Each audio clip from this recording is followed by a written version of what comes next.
আচ্ছা, আজ একটা গল্প বলি। একটা রহস্যময় সবুজ বীজের গল্প, যা দুটো ভাইয়ের জীবনটাকেই কিন্তু একদম বদলে দিয়েছিল। তো প্রশ্নটা হলো, এই বীজটা কি আর 5টা সাধারণ বীজের মতোই, নাকি এর মধ্যে সত্যিই কোনো জাদু লুকিয়ে আছে?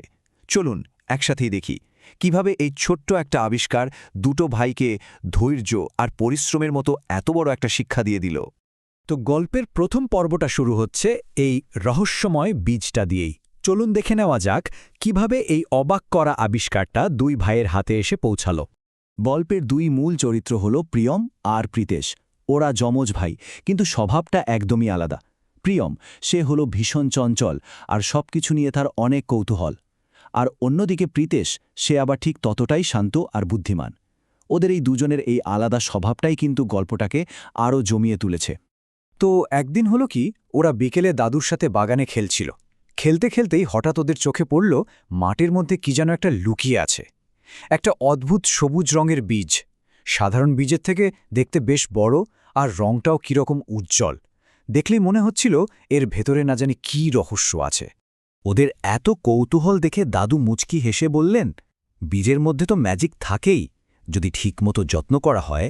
আসলে দাদু কিন্তু কোনো জাদুমন্ত্রের কথা বলছিলেন না, উনি বলছিলেন যত্ন আর পরিশ্রমের ম্যাজিকের কথা। আচ্ছা, বীজ তো পাওয়া গেল, এবার পরের ধাপে যাওয়া যাক। চলুন দেখি সেই বীজটা লাগানোর পর দুই ভাইয়ের ধৈর্যটা কিভাবে একটা পরীক্ষার মুখে পড়ল। প্রিয়ম তো যেমন চঞ্চল তেমন অধৈর্য। ও তো ভেবেই নিয়েছিল আজ বীজ পুঁতলে কাল সকালেই বুঝি একটা মস্ত বড় গাছ গজিয়ে যাবে। কিন্তু প্রীতেশ, যে কিনা শান্ত আর বাস্তববাদী, সে ওকে মনে করিয়ে দিল, আরে বাবা, ভালো কিছু হতে তো সময় লাগে। যা ভাবা গিয়েছিল ঠিক তাই হলো। প্রথম কয়েকদিন কিচ্ছু হলো না, প্রিয়ম তো একেবারে হতাশ।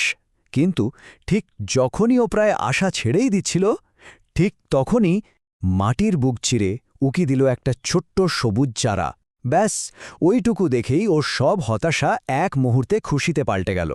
তো চারাগাছটা একটু একটু করে বাড়ছিল, সবকিছু বেশ ভালোই চলছিল। কিন্তু গল্পের মোড় তো এখানেই। ঠিক তখনই সামনে এসে দাঁড়ালো এক নতুন চ্যালেঞ্জ। এবার কিন্তু শুধু ধৈর্য ধরে বসে থাকলেই হবে না, এবার দরকার পড়বে সত্যিকারের যত্নের। হঠাৎ একদিন কি হলো, আকাশ কালো করে ঘন মেঘ জমল, আর শুরু হলো প্রচণ্ড ঝড়। সেই ছোট্ট দুর্বল চারাগাছটা ঝড়ের দাপটে একেবারে নুয়ে পড়ল, যেন এই বুঝি ভেঙে যাবে। আসলে নতুন কোনো কিছু যখন বেড়ে ওঠে, তখন এই রকম বাধা বিপত্তি তো আসেই, তাই না? কিন্তু প্রিয়ম আর প্রীতেশ, ওরা কিন্তু ভয় পেয়ে পিছিয়ে গেল না, বরং ওরা দৌড়ে গেল গাছটাকে বাঁচাতে। চট করে একটা শক্ত লাঠি খুঁজে এনে ওটা দিয়ে চারাগাছটার পাশে একটা সাপোর্ট তৈরি করে দিল, যাতে ঝড় আর ওকে হেলাতে না পারে। তাহলে ওদের এই ধৈর্য, এই যত্ন আর পরিশ্রম, এর ফল কি দাঁড়ালো? চলুন এবার গল্পের একদম শেষ পর্বে গিয়ে সেটাই দেখে নিই। আরও কয়েকটা সপ্তাহ কেটে গেল, আর তারপর সেই ছোট্ট চারাগাছটাতে ফুটল একটা অপূর্ব সুন্দর ফুল। আহা, ওদের সব কষ্ট, সব পরিশ্রম যেন ওই একটা ফুল দেখেই সার্থক হয়ে গেল। আর ঠিক সেই সময়েই দাদু আবার এলেন, এসে সেই পুরনো কথাটা আবার মনে করিয়ে দিলেন। তবে এবার আর কথাটা শুধু শোনার জন্য শোনা নয়, এবার দুই ভাই নিজেদের চোখেই দেখতে পেল যে আসল ম্যাজিকটা কোনো মন্ত্রতন্ত্রে নেই, ওটা লুকিয়ে আছে ধৈর্য আর পরিশ্রমে। খুব ছোট্ট একটা গল্প, তাই না? কিন্তু এই গল্পটা আমাদের কি শেখালো? চলুন এবারের ভেতরের আসল শিক্ষাটা একটু বুঝে নেওয়া যাক। এই গল্পের যে শিক্ষা, সেটাকে আমরা একটা নাম দিতে পারি বীজের নীতি। মানে জীবনে যে কোনো বড় স্বপ্ন বা লক্ষ্যে পৌঁছাতে গেলে এই সহজ নিয়মটা মনে রাখাটা কিন্তু খুব জরুরি। আর এই নীতির মূল কথা কি? মাত্র 3টে জিনিস: সময়, যত্ন আর ধৈর্য। ভাবুন তো, ঠিক যেভাবে একটা বীজ থেকে গাছ হতে এই 3টে জিনিসই লাগে, ঠিক সেভাবেই জীবনের যে কোনো সাফল্য পেতেও কিন্তু এগুলোই দরকার। এর থেকে সহজ সত্যি আর হয় না।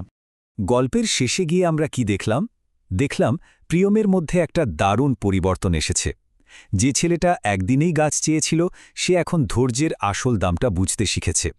আর দুই ভাই এখন এটা মেনে নিয়েছে যে সাফল্যের আসল চাবিকাঠি এটাই। তাহলে শেষ পর্যন্ত এই গল্পটা আমাদের কি ভাবালো? হয়তো এটাই যে খুব ছোট একটা শুরুর মধ্যেও কিন্তু একটা বিশাল সম্ভাবনা লুকিয়ে থাকতে পারে। দরকার শুধুটাকে সময়, যত্ন আর ধৈর্য দিয়ে একটু একটু করে বড় করে তোলার।